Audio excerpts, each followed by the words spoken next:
Good evening. This is CTV News for Thursday, September 4th. I'm Rochelle Metzger. And I'm Patricia Vallone. Thank you for joining us tonight.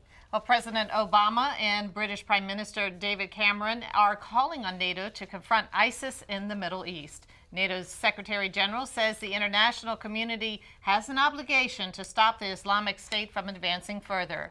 This comes as some Republican lawmakers are calling for more military action against the group.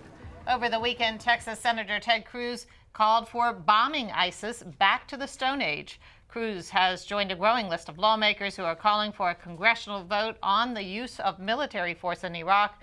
Senator Ben Cardin has also weighed in on the issue. I don't think the president's going to be asking for the use of force. We'll see what he's asking for. I can tell you this, I'd be very reluctant to anything that could be interpreted to have troops on the ground. And Cardin says he supports the president's call for NATO involvement. Nearly 100,000 residents in Prince George's County are still boiling their water tonight after a 24-inch main broke Tuesday evening in Hyattsville. The affected area includes nearly 50 schools as well as homes and businesses in 11 communities.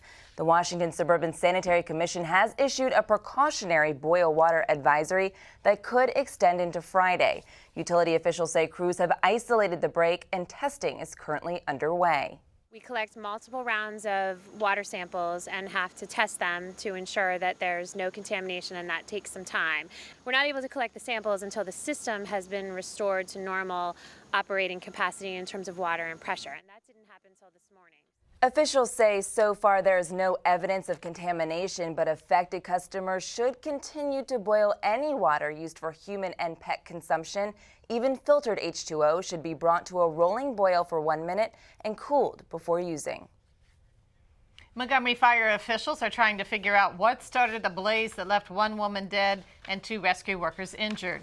Today, about 4 a.m., firefighters responded to the 4600 block of Irish Street in Rockville, where they found the first floor of the home partially had collapsed. An elderly woman who was still inside was saved and taken to the hospital. She later died from her injuries. The cause of the fire is still unknown. And meantime, Prince George's firefighters also had their hands full this morning as they battled a blaze at a vacant home.